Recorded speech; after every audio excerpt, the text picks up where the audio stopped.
Well, it was a tricky year at times for the Raiders, but they hung on for a long time. Was it a step backwards, or are they perhaps a little bit closer to that end goal? Let's dive into the season review for 2024 for the Canberra Raiders. And here to break this down for me, zero tackle expert analyst Darren Parkin. Darren, it was a season of change, but they hung in there. Yeah, they did, and that kind of sums it up. I mean, they played finals last year, but were expected to slide quite a long way. They were tipped in a few markets to win the spoon and certainly be bottom four and nowhere near finals, but they only went backwards by one game from 13 to 12. Most of their stats were similar. They did win their last three. They beat the Roosters, who made a prelim and finished top four, so that should give them a bit of a shot of confidence. So, I mean, if we look into some of the stats as they were over the course of the year, they actually beat more top eight sides than three of the finalists. So the Bulldogs, Roosters and Knights, I think, won 4-3-1 against top eight sides. They won 5. So they could stack up and mix it with the best. But we'll look at some of their other stats, which don't paint a kind picture, but does point to a bit of resilience. Yeah, they're an interesting side. So let's move on to the 2024 pass mark.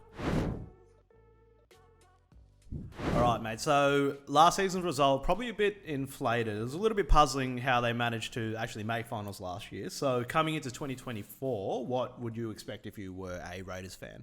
Well, they produced almost the same season, and I think that would have been an expectation if they could match that in terms of performance. They obviously finished one position further back, but I mean, last year when we talk about them being inflated, they were ranked 13th for offence and 12th for defence, so nearly bottom four in both categories.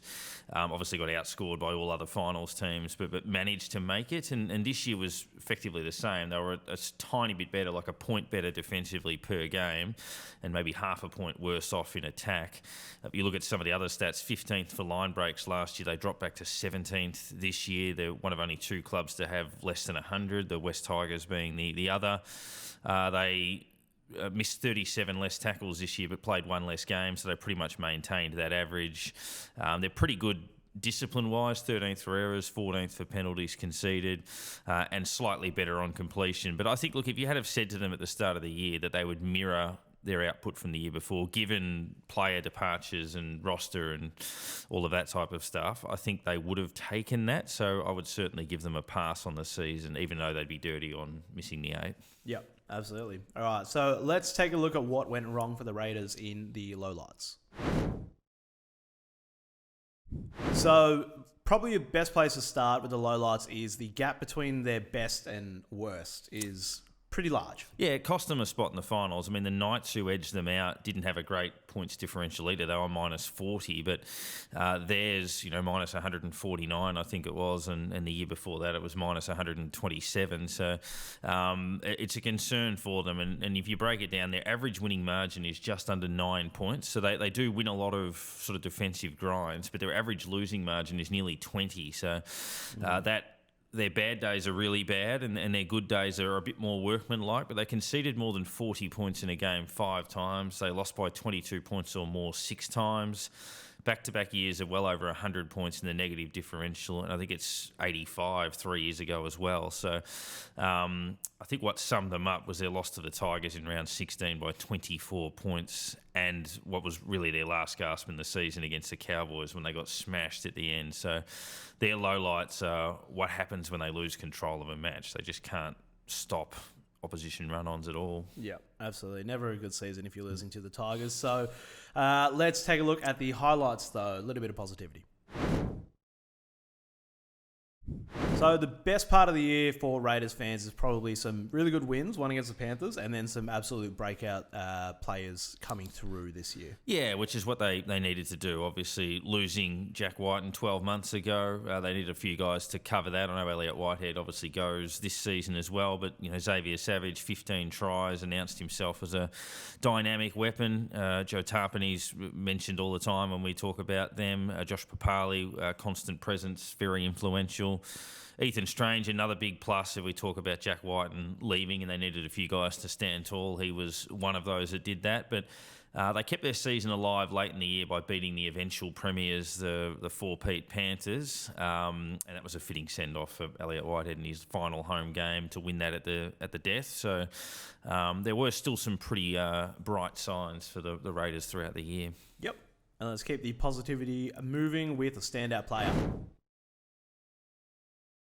And one player we want to highlight for 2024 for the Raiders, standout player Joe Tarpany. Yeah, second Meninga medal in a row, third overall for him. He broke his own record for tackles at 772. Did that at an extraordinary efficiency of 94%.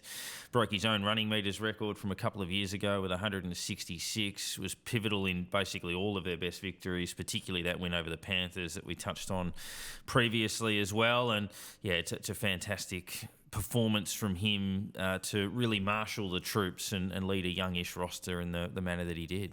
Yep, absolute standout year for him. Let's move over to the headlines.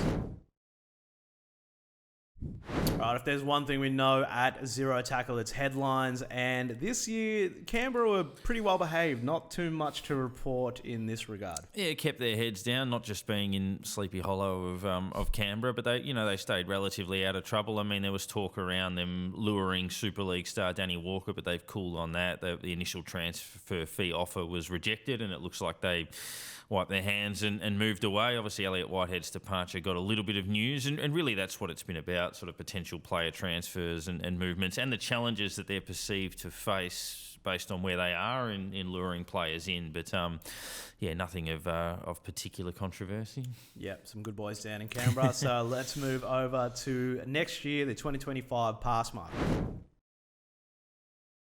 So heading into 2025, if you're a Raiders fan, you'd probably want to be knocking on the door of finals, if not playing finals again. Yeah, last year they lost a lot of experience and hung in there. They're losing experience again now. So you want to hang in there. If you can transition between generations and stay competitive, then that's obviously a great result, which is what they've been able to do. So obviously last year they lost Jared Croker, they lost Jack White, and this year they lose Elliott Whitehead, Jordan Rapana as well. So it's over 1,000 first-class games in 2 seasons that exit the roster. So they've got to find improvement from youngsters like they did last year.